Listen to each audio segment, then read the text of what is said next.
আসসালামু আলাইকুম প্রিয় শিক্ষার্থীরা, আশা করি সবাই ভালো আছো। আজ আমরা এখানে অষ্টম শ্রেণীর শিল্প সংস্কৃতির পদ্মার জলে ঢেউয়ের খেলা এই অধ্যায়টা আলোচনা করব। তো তোমরা এখনও যারা চ্যানেলটি সাবস্ক্রাইব করনি অবশ্যই জলদি চ্যানেলটি সাবস্ক্রাইব করে ফেলো এবং লাইক কমেন্ট করবে আর বেল আইকন প্রেস করে রাখবে যখন আমি আপলোড করবো যেন তোমরা তা পেয়ে যাও। তো চলো আমরা একটু আলোচনা করে নিই। কল্পনাতে ভ্রমণ করি, নিজের মনে স্বদেশ ঘুরি। পঞ্চরত্নের কল্পনায় স্বদেশ ঘোরার কার্যক্রম খুব আনন্দের সাথে চলমান আছে। এরই ধারাবাহিকতায় পঞ্চরত্ন এসে পৌঁছেছে পদ্মা তীরের জনপদ রাজশাহীতে। সেখানে থাকে আকাশের চাচাতো বোন মৃত্তিকা আপু আর রায়হান দুলাভাই। স্টেশনে পঞ্চরত্নে নিতে এলো আপু আর দুলাভাই। স্টেশন থেকে বাসায় পৌঁছে সকলে নাস্তা খেতে খেতে মৃত্তিকা আপু আর রায়হান ভাই পঞ্চরত্নের বিস্তারিত ভ্রমণ পরিকল্পনা সম্পর্কে জানতে চাইল। পরিকল্পনা শুনে তিনি বললেন, আগে রাজশাহী সম্পর্কে তোমাদের একটা ধারণা দিই। রাজশাহী, নাটোর, নওগাঁ, চাঁপাইনবাবগঞ্জ, পাবনা, সিরাজগঞ্জ, বগুড়া, জয়পুরহাট এই 8টি জেলা নিয়ে গঠিত হয় রাজশাহী বিভাগ। বিভাগের প্রতিটি জেলা প্রাচীন ঐতিহ্যে সমৃদ্ধ। তাছাড়া সিল্কের কাপড় আর রাজশাহীর আম এই দুই পণ্য বিশ্বে অনন্য, বললেন রায়হান ভাই। এখানে দেখো, পরিকল্পনা অনুসারে এবার তারা পদ্মা তীরের জেলা রাজশাহীকে ঘুরে দেখার জন্য বেরিয়েছে। প্রথমে তারা গেল পদ্মার পাড়ে। সেখানে নদীর তীরে জেগে ওঠা চরে মাসব্যাপী মেলা চলছে। মেলায় ঘুরতে ঘুরতে নানা রকমের সামগ্রী তাদের চোখে পড়ল, যেমন তাঁত, বাঁশ, বেত, মাটি, কাঁসা, পিতল, কাঠ সহ বিভিন্ন উপকরণে তৈরি সামগ্রী। তাছাড়া খাবারের মধ্যে রয়েছে নানা রকমের মিষ্টি, পিঠাপুলি, কলাইয়ের তৈরি রুটি ও নানা রকমের ভর্তা। মৃত্তিকা আপু আর রায়হান ভাইয়ের সাথে মেলায় ঘুরতে ঘুরতে তারা দেখতে পেল তাদের বয়সী আরও অনেকে মেলায় এসেছে। তাদের কয়েকজন মেলার এক প্রান্তে থাকা বড় বট গাছের নিচে বসে গান করছে। কয়েকজন আবার তার সাথে মিলে হাতে তালি দিয়ে সহপাঠীকে গান গাইতে উৎসাহ দিচ্ছে। কেউ কেউ গানের সাথে হাত পা নেড়ে নানা রকম ভঙ্গিতে নাচার চেষ্টাও করছে। মেলায় আসা দর্শনার্থীরা বিষয়টিকে বেশ উপভোগ করছে। পঞ্চরত্নও দেরি না করে সেখানে গিয়ে গানের আসরে যোগ দিল। সেখানে কবি কাজী নজরুল ইসলামের ভাটিয়ালি সুরের একটি গান হচ্ছিল। তো এই ছিল এই যে মেলাটা, দেখো মেলাটা দেখে নাও, এই ছিল তাদের সেই মেলাটা। এবং সেখানে গান হচ্ছে, কেউ নাচতেছে, কেউ হাতে ইশারা করে নাচতেছে, একজন ঢোল বাজাচ্ছে এবং বাকি দর্শকরা দেখছেন। দেখো, আর গানটি হলো পদ্মার ঢেউ রে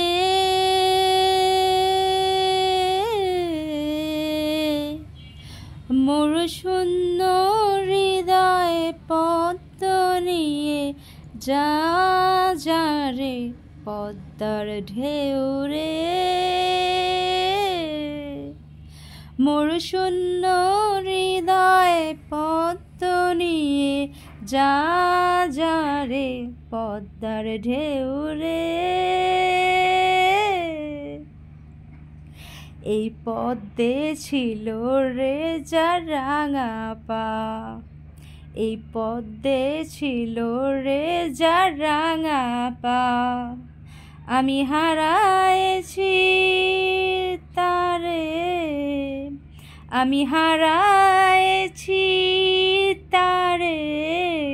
পদ্মার ঢেউ রে মোর শূন্য হৃদয় পদ্ম নিয়ে যা রে পদ্মার ঢেউ রে। মোর পরানো বধু নাই পদ্মে তাই মধু নাই রে, পরানো বধু নাই পদ্মে তাই মধু নাই রে। বাতাস কাঁদে বাইরে সে সুগন্ধ নাই রে।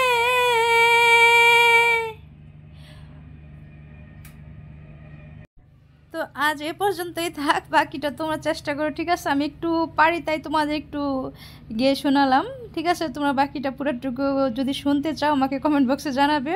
তো আমি এতটুকুই আজ গাইলাম, এই জন্য গাইলাম কারণ অনেকেই তোমরা এই গানটা যা প্রথমে প্র্যাকটিস করবে, যেমন আমি যখন প্রথম একটু প্র্যাকটিস করছি, 2-3 বার একা গাওয়ার চেষ্টা করেছি, তখন দেখি যে নিজের কণ্ঠ শুনলে একটু হাসি পায়, যে সুরটা একটু প্র্যাকটিস করলে আমার মনে হয় যদি আরেকটু আমরা প্র্যাকটিস করি, প্র্যাকটিসের উপরে সব কিছু, তো অনেক ভালো তোমরা পারবা। প্রথমে মনে হবে যে পারবা না, কিন্তু 2-1বার চেষ্টা করো, পরের দিন দেখবা যে অটোমেটিক সুন্দর হয়ে গেছে। ঠিক আছে, তো অবশ্যই তোমরা সবাই এই গানটা গাওয়ার চেষ্টা করবে। ঠিক আছে, তোমাদের কিন্তু এই সব গান, তারপর যে শিল্প সংস্কৃতির যে দলগত কাজ, এগুলোতে কিন্তু নাম্বার আছে। ঠিক আছে, তো আশা করি তোমরা ভালো করে গানটা আয়ত্ত করবে, দেন গাওয়ার চেষ্টা করবে তোমাদের নিজেদের মতো করেই, একটু সুরটা শুধু মিলিয়ে দেন তোমরা নিজেদের মতো এটা গেয়ে ফেলবে, কোনো ভয় নেই। ঠিক আছে, আর তোমাদেরকে যেহেতু আমরা শেখাচ্ছি এজন্য আর কি একটু গেয়ে শোনালাম, কারণ আমরা যদি সাহস না করি তোমরা সাহসটা কোত্থেকে পাবা, তাই আমি একটু গিয়ে শোনালাম। তো যদি তোমাদের কাছে ভালো লাগে অবশ্যই কমেন্ট বক্সে জানাবে, আমি পুরো ভিডিওটা মানে গানটা পুরোটা গাওয়ার চেষ্টা করব। ঠিক আছে, তো দেখো তাহলে আমরা এখান থেকে বাকি পড়াটা শুরু করি। সবার সাথে হাতে তালি দিয়ে গান করতে করতে ইরা খেয়াল করলো সবার হাতের তালি একই সময় হচ্ছে না। গানের শেষে ইরা সমীরকে জিজ্ঞাসা করলো, আচ্ছা গান গাওয়ার সময় আমাদের সবার তালি একসাথে শেষ হলো না কেন? ইরার কথা শুনে সমীর বলল, তাল আর লয়ের সঠিক সমন্বয় হয়নি তাই। পঞ্চরত্নের মধ্যে সমীর আগে থেকেই গান শেখে, মায়ের কাছে গান ও গানের তাল সম্পর্কে সে জেনেছে। বিষয়টি জানা থাকার ফলে সমীর তার বন্ধুদেরকে বিষয়টি বুঝিয়ে বলল, এই যে সবাই মিলে হাততালি দিচ্ছি, নির্দিষ্ট সময় পরে হাততালির শব্দ করছি, একে বলে তাল, যা আমরা আগের শ্রেণীতে জেনেছি। এখানে গানটি যে তালে চলছে সেটি হলো 6 মাত্রার বা 6 সংখ্যার। এই তালকে বলা হয় দাদরা তাল। দাদরা তালের সংখ্যা এবং বোল সম্পর্কে আমরা আগে জেনেছিলাম।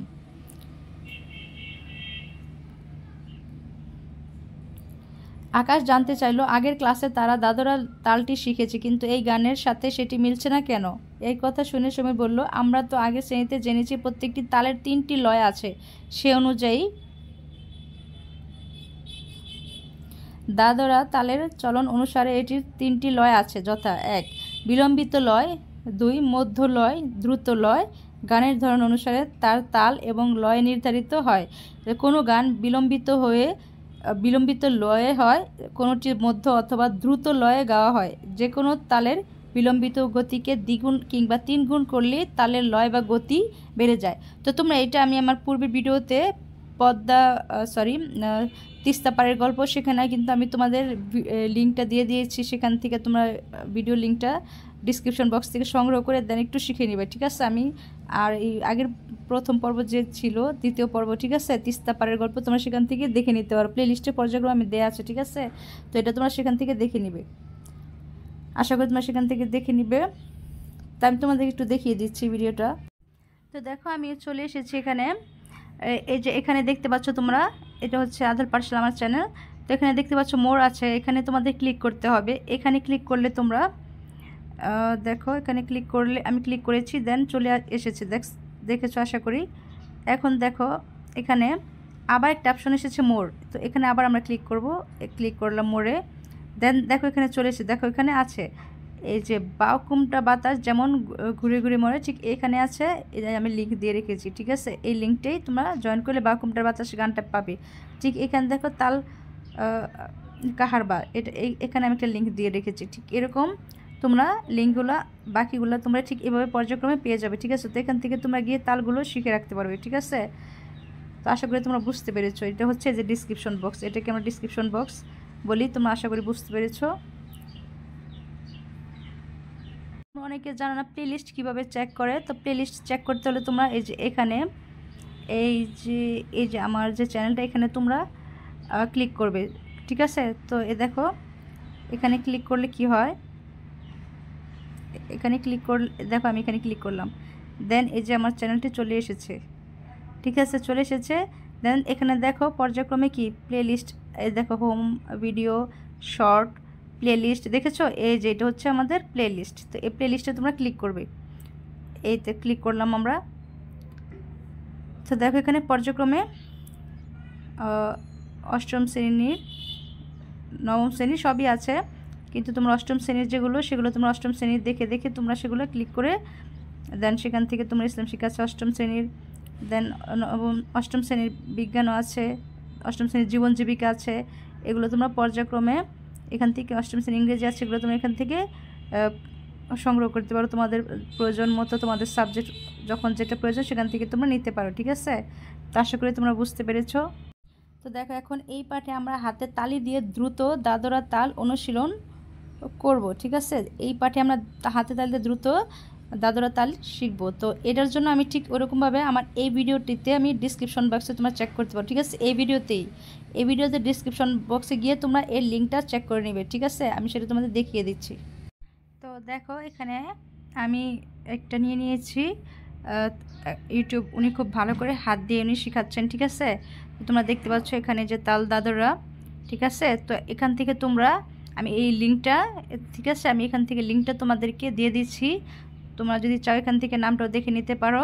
ঠিক আছে, তাল দাদরা যদি এটা সার্চ দিয়ে এটাই খুঁজে অনেক সময় অনেকগুলো থাকে, তাই আমি তোমাদেরকে লিঙ্কটা দিয়ে দিব যেন তোমাদের খুঁজে সময় নষ্ট করতে না হয়। ঠিক আছে, তো ভিডিও ডিসক্রিপশন বক্সে চলে যাবে, ঠিক যেভাবে ভিডিওটিতে আমি দেখিয়েছি সেখান থেকে তোমরা সংগ্রহ করে নেবে। ঠিক আছে, তো আশা করি তোমরা এটা বুঝেছো। এই যে দেখো তালি দিয়ে খালি কিভাবে কি বোঝায় ওই ভিডিওতে খুব সুন্দর করে দেয়া আছে। ঠিক আছে, ধা ধি না, এই যে এগুলো ধা ধি না, দেন না তু না ধা একমাত্র লিখলে এমন বিলম্বিত লয়, তারপর ধাদিত নাতু বা দাতি নাতু না ধাদি না নাতু না, এগুলো তোমরা আসলে যখন সেখান থেকে দেখবে এবং প্র্যাকটিস করবে তখন তোমাদের এমনিতেই হয়ে যাবে। ঠিক আছে, তো আশা করি তোমরা এটা সেখান থেকে দেখে নেবে। এতটুকু দেখলে তোমরা বুঝতে পারবে, তখন তোমাদের এটা অনেক ইজি লাগবে, অনেকটা ইজি লাগবে। অবশ্যই তোমরা খামখেয়াল না করে দেখবে, একবার মনোযোগ সহকারে একটু ধৈর্য সহকারে দেখবে তোমরা অনেকটাই পারদর্শী হয়ে গেছো। যত যে দুর্বল হও না কেন অনেকটা পারদর্শী হয়ে গেছো দেখবে। এবার সবাই মিলে হাতে তালি দিয়ে দাদরা তালের দ্রুত চলন শিখে নিল। গানের তালটি সম্পর্কে জানবার পর কোরাসে গানটি গাইতে সবার বেশ ভালোই লাগলো। আসলে বেশ ভালো লাগবে, তোমরা চেষ্টা করে দেখো, ভিডিওটি দেখো। এরই মধ্যে মেলা অঙ্গনে মাইকের ঘোষণা থেকে তারা জানতে পারলো আজ বিকেলে মেলার মঞ্চে রাজশাহী অঞ্চলের লোকগান পরিবেশিত হবে, যার মধ্যে রয়েছে আলকাপ গান, বারাশিয়া গান, ঝান্ডির গান এবং গম্ভীরা গান। এই ঘোষণা শুনে পঞ্চরত্ন খুব আনন্দিত হলো। মৃত্তিকা আপু আর রায়হান ভাইয়ের সাথে কথা বলে তারা আজকের সময়গুলো এই মেলাতেই কাটানোর সিদ্ধান্ত নিল। এসব গান সম্পর্কে তারা আগে সামান্য জেনেছে, কিন্তু কখনো তারা পরিবেশন দেখেনি বা শোনেননি। এখানকার জনপ্রিয় গান আঞ্চলিক গীতিরীতি নামে পরিচিত হলেও সারা দেশে তার সমাদর রয়েছে। এই সুযোগে তারা পদ্মাপাড়ের বিভাগ রাজশাহী অঞ্চলের জনপ্রিয় সঙ্গীত রীতি সম্পর্কে জানতে পারবে।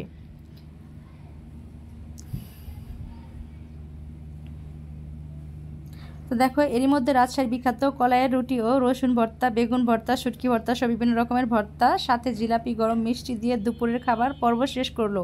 বিকেল হইতে তারা আবারও মেলায় পৌঁছে গেল।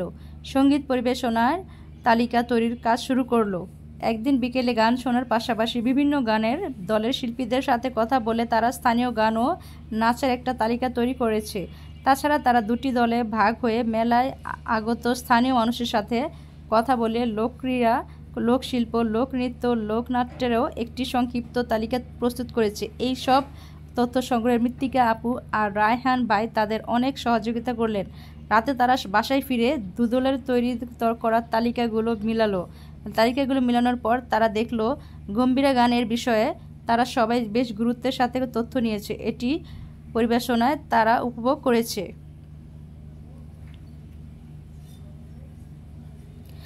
আগুন বলল, গম্ভীরা গানকে বা কারা সৃষ্টি করেছেন, কেন সৃষ্টি করেছেন, এই গানের বিষয়বস্তু কি, কোথায়, কখন, কিভাবে এটি গাওয়া হয়, এ বিষয়ে কিভাবে আমরা আরও বিস্তারিত জানতে পারি।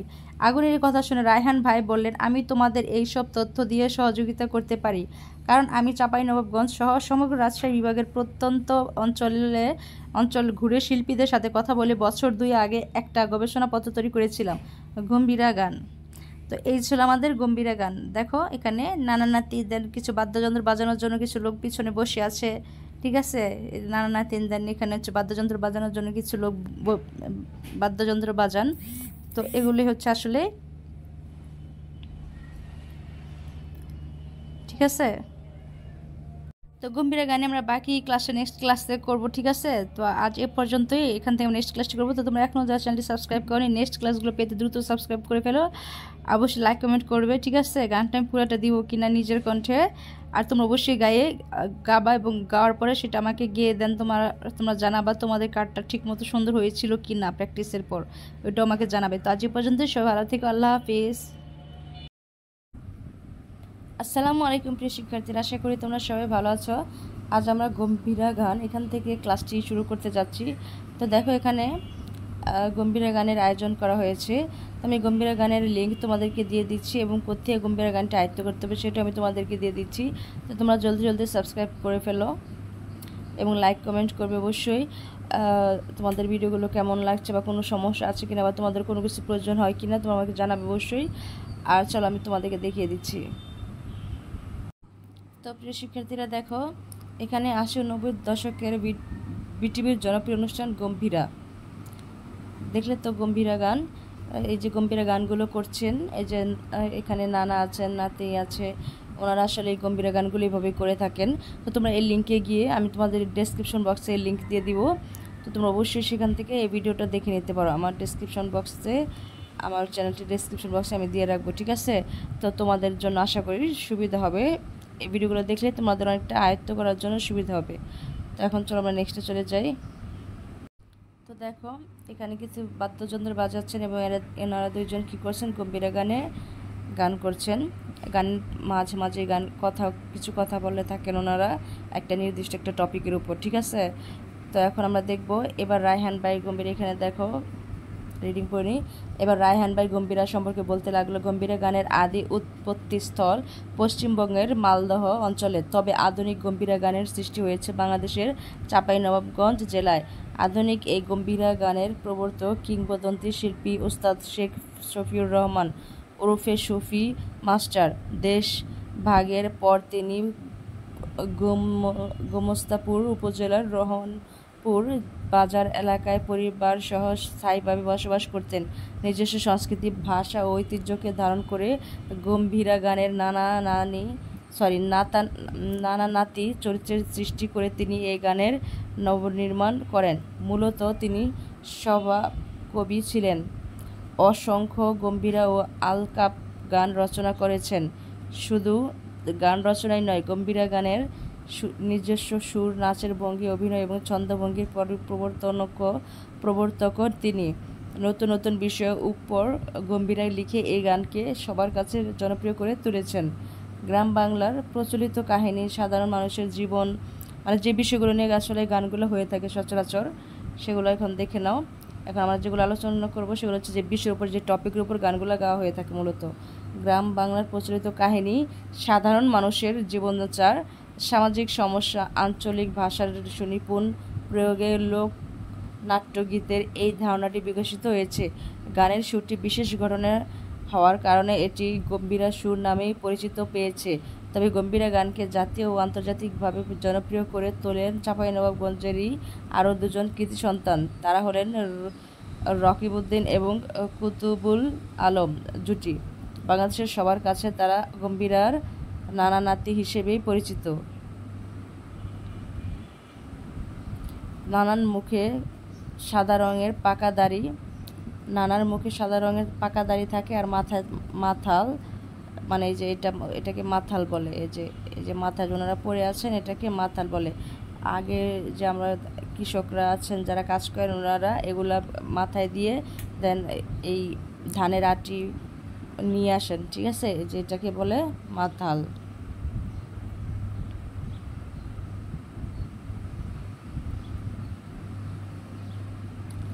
পরনে লুঙ্গি, হাতে পাঁচনি বা ছোট লাঠি, আর নাতির পোশাক হলো গায়ে ছেঁড়া গেঞ্জি, কখনো কাঁধে লাঙল, পরনে লুঙ্গি ও কোমরে গামছা, পায়ে ঘুঙুর, সেই গামছার আঁচলে কলাইয়ের রুটি অথবা ছাতু বাঁধা। বেশিরভাগ সময় ঢোল, হারমোনিয়াম, বাঁশি, তবলা, জুড়ি বাদ্যযন্ত্রগুলো সাহায্য গম্ভীরা গাইতে দেখা যায়। সাধারণত বছরের শেষ দিনে অর্থাৎ চৈত্র মাসে এবং নতুন বছরের শুরুতে অর্থাৎ বৈশাখ মাসে এই গান পরিবেশন করবার রীতি প্রচলিত আছে। তো দেখো এখানে কি বলা হয়েছে, এর মধ্যে সমীর প্রকৃতি ও পরিবেশ নিয়ে বিভিন্ন শিল্পী রচিত গম্ভীরা গানের সাথে নিজের মতো করে নতুন কথা সংযোজন করে গম্ভীরা গান রচনার চেষ্টা শুরু করে দিল। পরের দিন সমীর বেশ আগ্রহের সাথে গম্ভীরা গানের যে অংশগুলো সে লিখেছে তা সুর সহযোগে গায়ে শোনালো। যেমন গানটি হচ্ছে বন্যা, খরা, ঝড় ঝলোচ্ছ্বাস, প্রাকৃতিক দুর্যোগ যত হয়, বৃক্ষ ছাড়া চারপাশে এই পরিবেশ বাঁচানোর উপায় নাই, নানা হে, খাল বিল আর জলাধার যত, নদী নালা শত শত, পাহাড় জঙ্গল বন বনানের সঠিক রক্ষা করা চাই, নানা হে।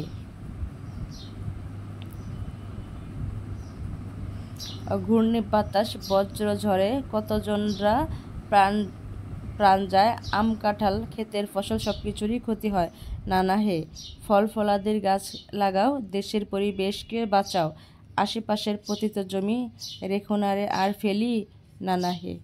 তো এটা একটা পরিবেশের উপর, টপিকটা হচ্ছে পরিবেশের উপর এই গম্ভীরা গানটি গাওয়া হয়েছে। ঠিক আছে, দেন আরেকটা এখানে গান দেখো। সমীরের গানটা সবাই আনন্দের সাথে উপভোগ করলো। এরপর অবনী বলল শিক্ষা ও সংস্কৃতি বিষয়। এবার হচ্ছে এটা কি শিক্ষা সংস্কৃতি, এটা হচ্ছে শিক্ষা ও সংস্কৃতি বিষয়ে আমি একটা গম্ভীরা গান লেখার চেষ্টা করেছি। এবার সে তার লেখা ও সুর করা গানটি গেয়ে শোনালো। এটা আসলে সব গান আসলে তখন কোনো কিছু একটা প্রচার করতে হলে সেটা এনারা গানের মাধ্যমে প্রচার করতেন। যেমন স্বাস্থ্য নিয়ে, শিক্ষা নিয়ে, পরিবেশ নিয়ে এই সচেতনতা বৃদ্ধি করার জন্য গম্ভীরা গান ওই সময় অনেক খুবই ফেমাস ছিল, জনপ্রিয়তা লাভ করেছে ওই সময়। তো দেখো লেখাপড়ার বিষয়ে, লেখাপড়া, খেলাধুলা, খাওয়া দাওয়া যা করি, গান বাজনা, আলকাপ করি, কবি গম্ভীরা জারি সারি, নানা হে, লুঙ্গি শার্ট পাঞ্জাবি শাড়ি এগুলোই হাড়গে সংস্কৃতি, কীর্তন পদাবলী, বেহুলা লাচি, মেয়েলি গীত গায় এখন, নানা হে। হে নানা, শিল্প সংস্কৃতি হলো এই বাঙালির পরিচয়, নানা হে। সমীর আর অবনীর গানগুলো সবাই দলীয়ভাবে গাওয়ার চেষ্টা করলো। এর মধ্যে ইরা বলল আমরা স্কুলে ফিরে শ্রেণীর সবাইকে নিয়ে গম্ভীরা পরিবেশনার একটা অনুষ্ঠানের আয়োজন করতে পারি। প্রকৃতি ও পরিবেশ বিপর্যয় এবং শিক্ষা বিষয়ে সচেতনতা তৈরির জন্য আমরা নিজেদের রচিত এই গানগুলো গম্ভীরা ভঙ্গির সাথে মিলিয়ে পরিবেশন করব। পরের দিন পঞ্চরত্ন রাজশাহীর বিখ্যাত সিল্ক তৈরির প্রক্রিয়াটা দেখতে চাইল। রেল স্টেশনে নেমেই তারা দেখেছে রেশম কারখানা ও সেরিকালচার বোর্ডের সাইনবোর্ড। তারা রায়হান ভাইকে বিষয়টা জানালে তিনি পরের দিন তাদের কারখানা দেখাতে নিয়ে যাবার কথাটি জানালেন।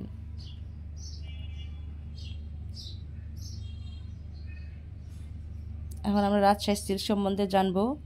তো তোমরা এখনও যারা চ্যানেলটি সাবস্ক্রাইব করো, জলদি চ্যানেলটি সাবস্ক্রাইব করে ফেলো। রাজশাহী সিল্ক কি? পরদিন সকালে সবাই সরকারি সিল্ক ফ্যাক্টরি দেখতে গেল। রায়হান ভাইয়া পঞ্চরত্নদের দেখালো কিভাবে তুঁত গাছের পাতা খেয়ে রেশম পোকা বড় হয়, পর্যায়ক্রমে পোকা রেশম গুটিতে পরিণত হয়ে সিল্ক সুতায় রূপান্তরিত হয়। গুটি সেদ্ধ করে সুতার মুখ বের করা হয়, চরকা ঘুরিয়ে সুতা সংগ্রহ করে তাঁতের সাহায্যে সিল্ক কাপড় বুনন দেখে সবাই তো অবাক। সেই কাপড় থেকে শাড়ি, নানান রকম জামা, ওড়না, পাঞ্জাবি, ফতুয়া, টাই সহ কত কিছু তৈরি হচ্ছে। রাজশাহীতে বেসরকারি পর্যায়েও বেশ কিছু ফ্যাক্টরিতে এভাবে সিল্ক কাপড় বুনন, ডিজাইন, রং করা, প্রিন্ট, পলিশ, ফিনিশিং ও বাজারজাতের ব্যবস্থা আছে। এই অঞ্চলের নারীরা সিল্ক কাপড়ের বুনন, ডিজাইন, রং করা, প্রিন্ট, পলিশ ও বাজারজাতের ব্যবস্থা আছে।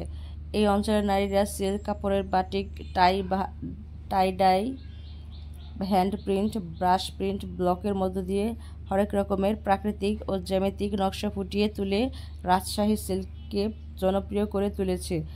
তার সাথে সাথে নিজেরাও স্বাবলম্বী হচ্ছে। বিদেশেও এই সকল সিল্ক পণ্যের যথেষ্ট চাহিদা রয়েছে। ফলে এই সব সামগ্রী দেশের বাইরে রপ্তানি করে দেশের অর্থনীতি সমৃদ্ধ হচ্ছে। তো আমরা সিল্ক ফ্যাক্টরি দেখতে পাচ্ছি, ওনারা কীভাবে সিল্ক ফ্যাক্টরি তৈরি করে। দেখো যে সুতাগুলো ওনারা সংগ্রহ করছেন। এরপর সিল্ক কাপড়ের নকশা সম্পর্কে জানতে পঞ্চরত্ন রাজশাহী চারুকলা অনুষদের চারুকলা বিভাগে গেল। সেখানে তারা কাপড়ের উপর tie dye, batik, hand print, screen print, block print, applique ইত্যাদির মাধ্যমে নকশা করার পদ্ধতি দেখল। কারুকলা বিভাগের একজন শিক্ষকের কাছে নকশা তৈরি সম্পর্কে জানতে চাইলে শিক্ষক বললেন, ছবি আঁকার গুরুত্বপূর্ণ নিয়ম নীতির একটি হলো ছন্দ। সমীর বলল, নাচে এবং গানে ছন্দ আছে। তিনি বললেন, শিল্পকলার সবখানেই ছন্দ আছে। আকাশ ছবি আঁকার ছন্দ সম্পর্কে জানতে চাইলে তিনি বলেন, ছবি আঁকার উপাদানগুলো নান্দনিক গতিময়, তাকে ছন্দ বলে। ছবি আঁকার প্রধানত 3 রকমের ছন্দের বেশি ব্যবহার দেখা যায়, যেমন পুনরাবৃত্তিক ছন্দ, ধারাবাহিক ছন্দ, ক্রমবর্ধমান ছন্দ।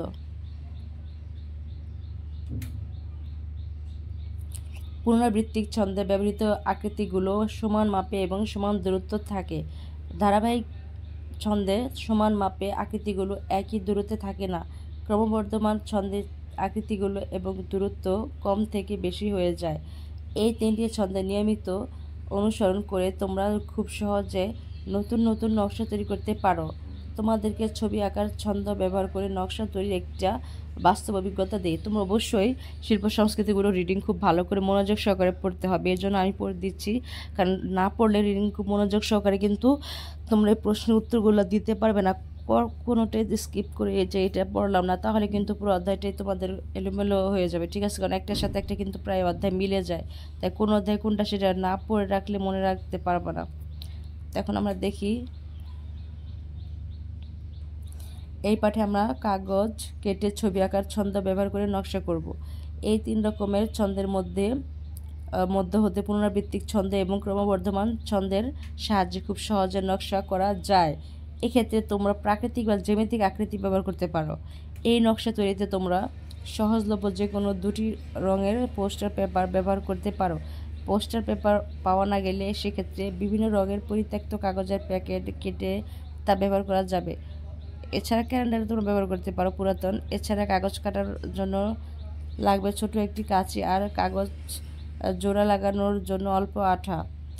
প্রথম যেটা করতে হবে, প্রথমে দৈর্ঘ্যের 6 ইঞ্চি এবং প্রস্থে 6 ইঞ্চি একটা বর্গক্ষেত্র আঁকবো, ঠিক আছে?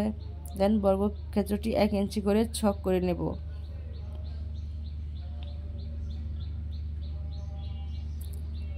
এবার 2টি আলাদা রঙের কাগজ থেকে 1 ইঞ্চি থেকে একটু ছোট মাপের ত্রিভুজ এবং বৃত্ত এঁকে কাঁচি দিয়ে কেটে নিতে হবে। তবে চাইলে 1 ইঞ্চি মাপের ফুল এবং পাতাও ব্যবহার করতে পারো তোমরা, ঠিক আছে?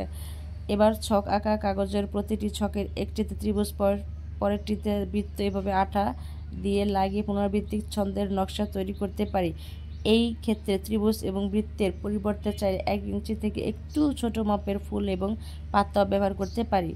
একইভাবে কাগজের ছোট থেকে ক্রমান্বয়ে বড় বৃত্তে এঁকে তা পেঁচানো ভাবে সাজিয়ে খুব সহজে ক্রমবর্ধমান ছন্দের নকশা তৈরি করা যায়। তো দেখো, তোমাদের সুবিধার্থের জন্য এখানে চিত্র এঁকে দেওয়া হয়েছে। দেখো এখানে ফুল পাতা দিয়ে কীভাবে কত সুন্দর করে প্রাকৃতিক আকৃতিতে এনারা পুনরাবৃত্তিক নকশা তৈরি করেছে। এটা হচ্ছে জ্যামিতিক ত্রিভুজ বৃত্ত ব্যবহার করা হয়েছে। দেখো, ত্রিভুজ বৃত্ত ব্যবহার করা হয়েছে, সেটা হচ্ছে জ্যামিতিক, আর যেগুলো ফুল পাতা সেগুলো হচ্ছে কি প্রাকৃতিক পুনরাবৃত্তির নকশা। কত সুন্দর করে তৈরি করা হয়েছে, দেখেছ? এই দেখো ক্রমবর্ধমান নকশা, এটা হচ্ছে ক্রমবর্ধমান নকশা। এই চিত্রটা হচ্ছে ক্রমবর্ধমান নকশা। এই নকশাগুলোর পরে নিয়ম নীতি অনুসরণ করে কাপড় সহ যে কোনো উপকরণের উপর স্থানান্তর করে নতুন নতুন পণ্যের নকশা করা যায়। এই বাস্তব অভিজ্ঞতার পর চারুকলা অনুষদের শিক্ষকের সাথে তাদের অনেক কথা হলো। তিনি বললেন, শিল্পীরা যখন কোনো পণ্যের গায়ে তার নান্দনিকতার পরশ বুলিয়ে দেন, সাথে সাথে তাও হয়ে ওঠে অনন্য সুন্দর। এবার তোমাদের তেমন একজন শিল্পীর কথা বলবো। তিনি চিত্রশিল্পী হলেও তার তুলির ছোঁয়ায় নান্দনিকতা পেয়েছে আমাদের দেশের তৈরি পোশাক, পোস্টার, বইয়ের প্রচ্ছদ থেকে শুরু করে আরও অনেক শিল্প। তিনি হলেন শিল্পী কাইয়ুম চৌধুরী। ইনি হচ্ছেন শিল্পী কাইয়ুম চৌধুরী। শিল্পী কাইয়ুম চৌধুরী, ইনি হচ্ছেন শিল্পী কাইয়ুম চৌধুরী। তাহলে কাইয়ুম চৌধুরী কি, উনি কি শিল্পী? তোমরা আশা করি বুঝতে পেরেছ।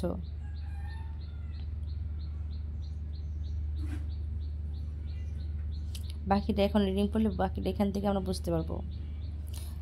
শিল্পী কাইয়ুম চৌধুরী 1932 সালে ফেনী জেলায় জন্মগ্রহণ করেন। তিনি 1949 সালে আর্ট ইনস্টিটিউটে ভর্তি হন এবং 1954 সালে কৃতিত্বের সঙ্গে শিক্ষা সমাপন করেন। শিল্পাচার্য জয়নুল আবেদিন, পটুয়া কামরুল হাসান এবং শফিউদ্দিন আহমেদের মতো দিকপাল্লা শিল্পীদের তিনি পেয়েছিলেন শিক্ষক হিসেবে। তাদের কাছ থেকে কাইয়ুম চৌধুরী অর্জন করেছিলেন দেখবার এবং দেখাবার যোগ্যতা। এই শৈল্পিক দৃষ্টি শিল্পী কাইয়ুম চৌধুরীকে করেছে চিত্রশিল্পীর সাথে সাথে এক অনন্য নকশাবিদ। তাহলে উনি কি চিত্রশিল্পী? তো আমরা পেয়ে গেলাম কাইয়ুম চৌধুরী হচ্ছেন কি চিত্রশিল্পী। ঠিক আছে, উনি কি শিল্পী? চিত্রশিল্পী। এখন দেখো 1957 সালে কাইয়ুম চৌধুরী আর্ট কলেজে শিক্ষকতায় যোগ দেন। আর্ট কলেজে মানে উনি শিক্ষকতায় কী করেছেন? যোগ দিয়েছেন।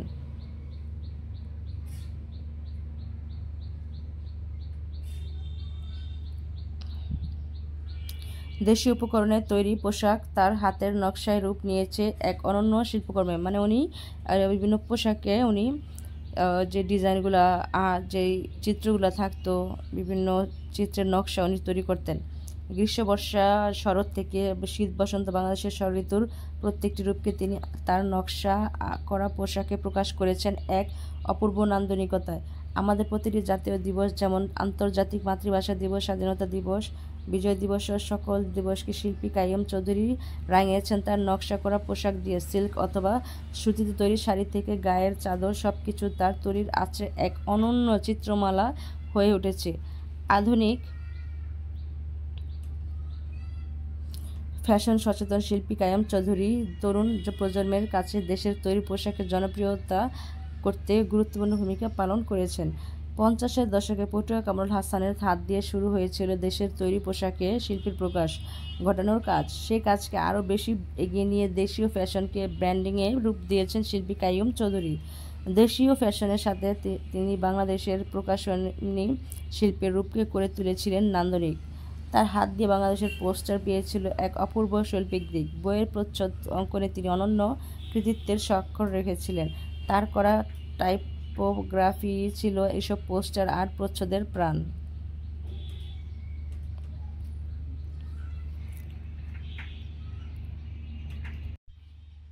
বাংলাদেশের চিত্রকলার সম্ভারকে তিনি করেছেন সমৃদ্ধ। চিত্রে তার নিজস্ব রচনা শৈলীর কারণে তিনি বাংলাদেশের সমসাময়িক শিল্পীদের মধ্যে গুরুত্বপূর্ণ শিল্পী হিসেবে বিবেচিত। গ্রাম বাংলার প্রকৃতি, নদী, নৌকা, কৃষানি, পশু পাখি সব কিছু প্রকাশিত হয়েছে পরম মমতায়। উজ্জ্বল প্রাণবন্ত রঙের ব্যবহার তার শিল্পকর্মের বিশেষ দিক।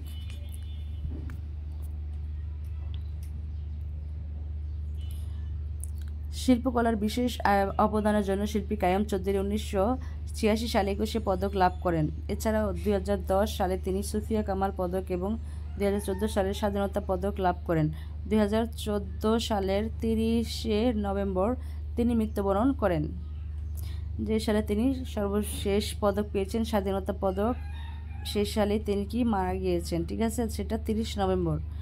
তাহলে শিল্পী কাইয়ুম চৌধুরীর কিছু শিল্পকর্ম দেখো, উনি কত সুন্দর করে পাহাড়ি অঞ্চল এঁকেছেন। দেখেছো? আসলে উনি কত একদম জীবন্ত মনে হচ্ছে, ঠিক না?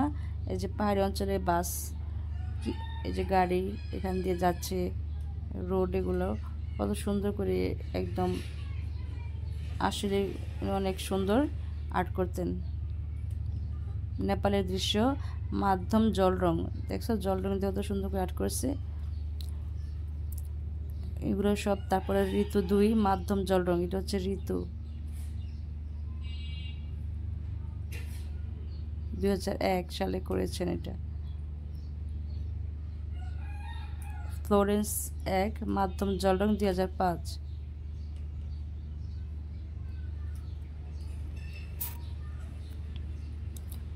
এরপর পঞ্চরত্ন একে একে দেখতে গেল পাহাড়পুর বৌদ্ধবিহার, মহাস্থানগড়, বাংলাদেশের তথা প্রাচীন বাংলার অন্যতম পুরাতন স্থাপত্য পুরাকীর্তি সোনা মসজিদ, গেল মহারানী হেমন্ত কুমারী দেবীর বাসভবন, পুঠিয়া রাজবাড়ি। বাংলার প্রাচীন স্থাপত্য শিল্পের এক বিশেষ নিদর্শন জোর বাংলার মন্দির। এসব নিদর্শন দেখে তারা আসল উত্তরা গণভবনে আসলো উত্তরা গণভবনে।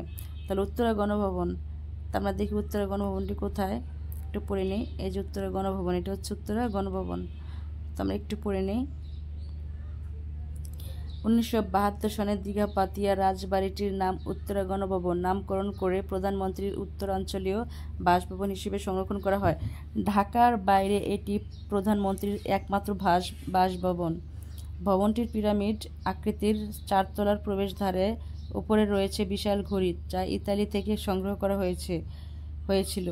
প্রধান ভবন কুমার প্যালেস, কাচারি ভবন, 3টা কর্তারানী বাড়ি, রান্নাঘর সহ মোট 12টি ভবন আছে। প্যালেসের দক্ষিণে গার্ডেনে রয়েছে নকশা করা মার্বেল পাথরের ভাস্কর্য। ভবনের সামনে 2টি সহ মোট 6টি কামান আছে। হালকা হলুদ ও রেড অক্সাইড বা ইট কালার মিশ্রিত ভবনটি পুরনো স্থাপত্যের অনন্য নিদর্শন। ভবনের চূড়ায় গোলাকৃতি নকশার মাঝে বিশাল ঘড়ি সবার নজর কাড়ে। রাজশাহী বিভাগের গুরুত্বপূর্ণ স্থাপত্য নিদর্শন সমূহ দেখিয়ে পঞ্চরত্ন তাদের বন্ধু খাতায় অনেক নকশা এঁকে নিল, তার সাথে সাথে গুরুত্বপূর্ণ তথ্যসমূহ লিখে নিল।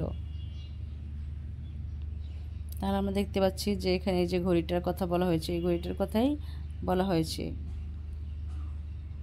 আসলে কিন্তু অনেক সুন্দর দেখতে। তাহলে দেখো, এবার তারা মুক্তিযুদ্ধের স্মৃতি ভাস্কর্য দেখার জন্য উপস্থিত হলো রাজশাহী বিশ্ববিদ্যালয়ের প্রধান গেটের কাছে, সিনেট ভবনের দক্ষিণ পাশে। সিনেট আর লালচে রঙের অপূর্ব ভাস্কর্যটি দেখে তারা ভাস্কর্যের তথ্য সংগ্রহে আগ্রহী হয়ে উঠল।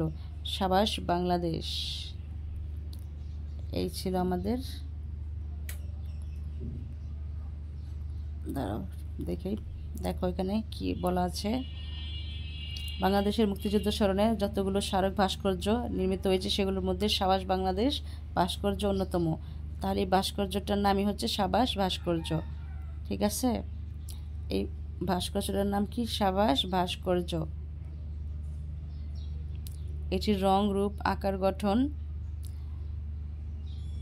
শৈলী ও প্রকাশের বৈচিত্র্যতা লক্ষণীয়। 1971 সালের মহান মুক্তিযুদ্ধের চেতনাকে নতুন প্রজন্মের মাঝে ছড়িয়ে দিতে রাজশাহী বিশ্ববিদ্যালয় কর্তৃক প্রখ্যাত ভাস্কর শিল্পী নিতন কুণ্ডুকে দিয়ে নির্মাণ করান সাবাস বাংলাদেশ ভাস্কর্যটি। ভাস্কর্যটিতে রয়েছে 2জন বীর মুক্তিযোদ্ধা, একজন গ্রামীণ যুবক পরনে লুঙ্গি, অপরজনে প্যান্ট পরা শহুরে যুবক। উভয়েরই গায়ে জামা নেই। রাইফেল হাতে নিয়ে তারা শত্রুর মোকাবেলার সামনের দিকে দৌড়াচ্ছে। ভাস্কর্যটি সারা দেশের মানুষের অংশগ্রহণকে উপস্থাপন করা হয়েছে। গ্রামীণ যুবকের এক হাতে রাইফেল, আরেক হাতে মুষ্টিবদ্ধভাবে উপরে ওঠানো, মাথায় তার গামছা বাঁধা। প্যান্ট পরিহিত শহরের যুবকটি 2 হাত দিয়ে রাইফেল ধরে সামনে ধাবমান, কোমরে গামছা, মাথায় ঝাঁকড়া চুল, বাতাসে উড়ছে। কংক্রিটের তৈরি ভাস্কর্যের পিছনে রয়েছে মুক্ত মঞ্চ। 40 বর্গফুট বেদির উপর নির্মিত হয়েছে ভাস্কর্যটি। পিছনে 36 ফুট উচ্চতার স্তম্ভের গায়ে 5 ফুট ব্যাসের গোলাকার ছিদ্র বা খালি অংশ আছে। এই গোলাকার অংশ দিয়ে বাংলাদেশের জাতীয় পতাকার বৃত্তকে বোঝানো হয়েছে। তোমরা একটু দেখিনি আবার দেখো, এই যে এই খালি জায়গাটা যে গোলাকার, সেটা দিয়ে বাংলাদেশের বৃত্ত বোঝানো হয়েছে। ইনি হচ্ছে শহরের ছেলে, আর যে সে হচ্ছে গ্রামের ছেলে। আর এখানে সবাই অংশগ্রহণ করেছে মুক্তিযুদ্ধে, গ্রামীণ শহরের সকল শ্রেণীর লোক, সেটাই বোঝানো হয়েছে।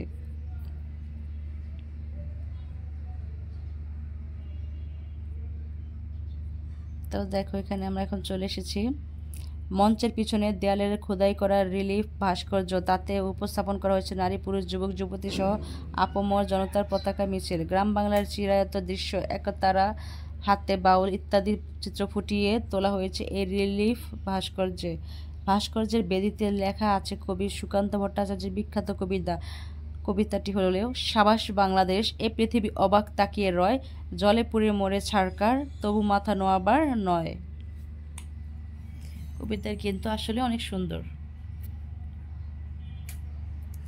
এই কবিতায় সংযোজনের মাধ্যমে ভাস্কর্যের থিমকে আরও সুন্দরভাবে ফুটিয়ে তুলেছে।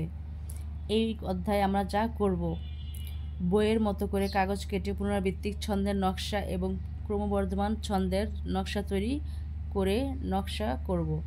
বইয়ের মতো করে হাতে তালি দিয়ে দ্রুত দাদরা তালের সাথে জাতীয় কবি কাজী নজরুল ইসলামের কবিতা পদ্মার ঢেউরে গানটি গাওয়ার চেষ্টা করব। তা আমি তোমাদেরকে যে দাদরা যে বাজাই করা হয় সেই লিঙ্কটা আমি তোমাদেরকে এখনই দিয়ে দিচ্ছি, তোমরা এটা দেখে নাও। এই যে হচ্ছে দাদরা, ঠিক আছে, তাল শিক্ষা দাদরা, হাতের সাহায্যে সহজে তাল শিখুন। ঠিক আছে, তোমরা এই ইউটিউব চ্যানেলে এটা গিয়ে তোমরা সার্চ করে এখান থেকে খুব সহজে শিখতে পারবে। আমি তোমাদেরকে ডিসক্রিপশন বক্সে এর লিঙ্ক দিয়ে দিচ্ছি। ঠিক আছে, আমার এই ভিডিও চ্যানেলেই ডিসক্রিপশন বক্স, এই আমার যে আজকে ভিডিওটা করলাম এই ভিডিও ক্লাসের ডিসক্রিপশন বক্সে আমি দিয়ে রাখবো, তোমরা সেখান থেকে লিঙ্কটি নিয়ে নিতে পারো সহজে, তাহলে তোমরা এটাই পাবা। এটি আসলে ভালো, আমি সেখান থেকে যেটা আমার কাছে ভালো সহজ মনে হচ্ছে আমি সেটাই তোমাদের জন্য দিয়েছি। ঠিক আছে, তাহলে আমি তোমাদের দাদরা তালের সাথে জাতীয় কবি কাজী নজরুল ইসলামের ঢেউয়ের গানটি গাওয়ার চেষ্টা করব। সেখানে তোমার দাদরা তাল শিখতে পারবা, আর গানটি গাওয়ার জন্য সেটা আলাদাভাবে পদ্মা নদীর ঢেউ, এই যে পদ্মার ঢেউয়ের গানটি, আমি সেই গানটি এখন আবার দেখিয়ে দিচ্ছি। ঢেউয়ের গানটি যে সেটা আমি তোমাদের দেখিয়ে দিচ্ছি। তো দেখো, আমি তোমাদেরকে একটি ভিডিও পদ্মার ঢেউরে এখানে লিরিক্স সহ দেওয়া আছে। ঠিক আছে, এখানে দেখো লিরিক্স সহ দেওয়া আছে প্রত্যেকটা লাইন, এবং সেটা অনেক সুন্দর করে গানটি গাওয়া আছে এবং সহজ আছে। তো তোমাদেরকে আমি এটার ডিসক্রিপশন বক্সে দিয়ে দেবো। তো ডিসক্রিপশন বক্সটা কীভাবে থাকবে আমার এই ভিডিও ক্লাসটির, সেটা হচ্ছে তোমরা আমার ভিডিও ক্লাসগুলোতে এই যে মোড়ে ক্লিক করলে, এই যে মোর অপশানে ক্লিক করলে, দেন দেখো মোর অপশানে ক্লিক করে ঠিক এরকম ডিসক্রিপশন বক্স আসবে। দেখো এই যে ডিসক্রিপশন বক্স দেখছো, এটার ডিসক্রিপশন বক্স বলে। দেন এখানে দেয়া থাকবে। ঠিক আছে, এখানে আরেকবার মোর অপশন থাকবে, এখানে অবশ্য নাই। তো মোর অপশানে ক্লিক করলে বাকিগুলো চলে আসবে। ঠিক আছে, যেখানে মোর অপশন লেখা দেবে সেখানে ক্লিক করলে চলে আসবে। তো আশা করি তোমরা বুঝতে পেরেছো। তো এই পদ্মার ঢেউরে গানটিও আমি তোমাদেরকে দিয়ে দিলাম, এর ডিসক্রিপশন বক্সে অবশ্যই থাকবে। ঠিক আছে, আমার ডিসক্রিপশন বক্সের এই দুইটি সবগুলোরই লিঙ্ক দেওয়া থাকবে, তোমরা পর্যায়ক্রমে সেখান থেকে নিয়ে নিতে পারো, খুঁজতে হবে না কষ্ট করে। এখন দেখো, বিভিন্ন মাধ্যমে গম্ভীরা গান শুনে এবং দেখে বইয়ে দেওয়া গম্ভীরা গানটি ভঙ্গি করে গাওয়ার চেষ্টা করবে। আমি এটাও তোমাদেরকে দেখিয়ে দিয়েছি, তবু আবার দেখিয়ে দিচ্ছি। দেখো এখানে গম্ভীরা গান অনেকগুলো আছে। ঠিক আছে, এখানে গম্ভীরা গানগুলো আমি তোমাদেরকে এই গম্ভীরা গানগুলোর লিঙ্ক দিয়ে দেবো ডিসক্রিপশন বক্সে, তোমরা সেখান থেকে নিয়ে নিতে পারো। ঠিক আছে, এই গম্ভীরা গানগুলোর লিঙ্কও তোমরা সেখান থেকে নিয়ে নিতে পারবা। আর নিজেদের এলাকায় যদি কোনো শৈল্পিক পোশাক সামগ্রী বিক্রয় প্রতিষ্ঠান থাকে, সেখানে গিয়ে পোশাকের নকশা সম্পর্কে তথ্য সংগ্রহ করতে পারো। তো বিভিন্ন আমাদের অবশ্যই আশপাশে যে এলাকা, যাদের গ্রামীণ এলাকা আছে বা শহরে, সেখানে কিন্তু কি শৈল্পিক অনেক ধরনের নকশা আছে। তো সেখান থেকে আমরা কি সেগুলো সংগ্রহ করব। শিল্পী কাইয়ুম চৌধুরীর জীবন ও তার শিল্পকর্ম সম্পর্কে আরও বিস্তারিত জানার চেষ্টা করব। দেন কি রাজশাহী বিভাগ থেকে পঞ্চরত্নের এবার গন্তব্য খুলনা সমীরের দিদির বাড়ি, সেটা হচ্ছে রূপসা ও ভৈরব নদী বিধৌত। ঠিক আছে, তো এরপরে আমাদের চলে আসবে এই যে রূপসা তীরের উজান সুরের।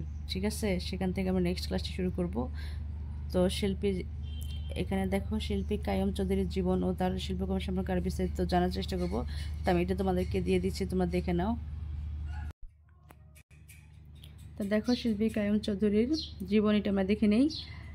শিল্পী কাইয়ুম চৌধুরী 1932 সালে ফেনী জেলায় জন্মগ্রহণ করেন। তিনি 1949 সালে আর্ট ইনস্টিটিউটে ভর্তি হন এবং 1954 সালে কৃতিত্বের সঙ্গে শিক্ষা সম্পন্ন করেন।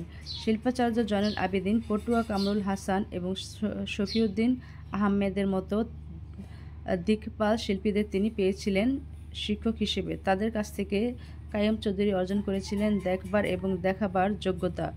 এই শৈল্পিক দৃষ্টি শিল্পী কাইয়ুম চৌধুরীকে করেছে চিত্রশিল্পীর সাথে সাথে এক অনন্য নকশাবিদ। 1957 সালে কাইয়ুম চৌধুরী আর্ট কলেজে শিক্ষকতায় যোগ দেন।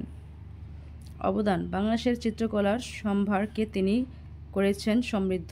চিত্রে তার নিজস্ব রচনা শৈলীর কারণে তিনি বাংলাদেশের সমসাময়িক শিল্পীদের মধ্যে গুরুত্বপূর্ণ শিল্পী হিসেবে বিবেচিত। গ্রাম বাংলার প্রকৃতি, নদী, নৌকা, কৃষাণী, পশু পাখি সব কিছুই প্রকাশিত হয়েছে পরম মমতায়। উজ্জ্বল প্রাণবন্ত রঙের ব্যবহার তার শিল্পকর্মের বিশেষ দিক।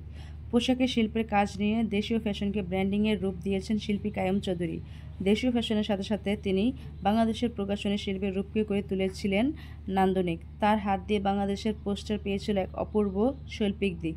বইয়ের প্রচ্ছদ অঙ্কনে তিনি অনন্য কৃতিত্বের স্বাক্ষর রেখেছিলেন।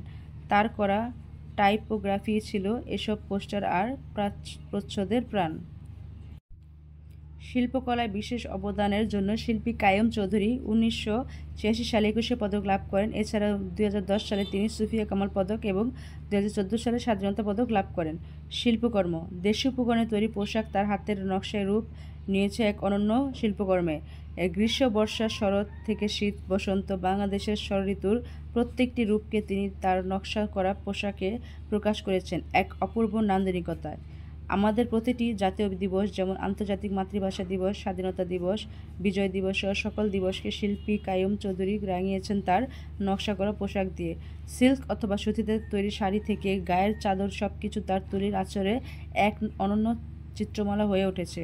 আধুনিক ফ্যাশন সচেতন শিল্পী কাইয়ুম চৌধুরীর তরুণ প্রজন্মের কাছে দেশের তৈরি পোশাককে জনপ্রিয় করতে গুরুত্বপূর্ণ ভূমিকা পালন করেছেন। তার উল্লেখযোগ্য কিছু শিল্পকর্মের মধ্যে রয়েছে নেপালের দৃশ্য, ঋতু 2, ফ্লোরেন্স 1। 2014 সালের 30 নভেম্বর তিনি মৃত্যুবরণ করেন। তাহলে আমি তোমাদেরকে এই ওনার জীবনীটা প্লাস ওনার অবদান কাইয়ুম চৌধুরীর সেটা দিয়ে দিয়েছি, এবং শিল্পকর্ম আমি তোমাদেরকে দিয়ে দিলাম। তো আশা করি তোমাদের উপকারে আসবে। তো এটা আমরা কমপ্লিট করলাম। শিল্পী কাইয়ুম চৌধুরীর জীবন ও তার শিল্পকর্ম সম্পর্কে আর বিস্তারিত জানার চেষ্টা করবো, সেটা কমপ্লিট করে ফেললাম। তো তোমাদের যদি আমার ভিডিওটি উপকার আসে অবশ্যই সাবস্ক্রাইব করবে, লাইক কমেন্ট করবে, ঠিক আছে? এতে আমরা উৎসাহিত হই, কষ্ট করে তোমাদের জন্য ভিডিও তৈরি করি। তোমরা যখন লাইক কমেন্ট করো সেই কষ্টটা আমাদের কষ্টটা মনে হয় না, ঠিক আছে? তো অবশ্যই আশা করি তোমরা আমাদেরকে লাইক কমেন্ট করবে, আমাদের উৎসাহিত করবে। তো আজ এই পর্যন্তই, সবাই ভালো থেকো, আল্লাহ হাফিজ।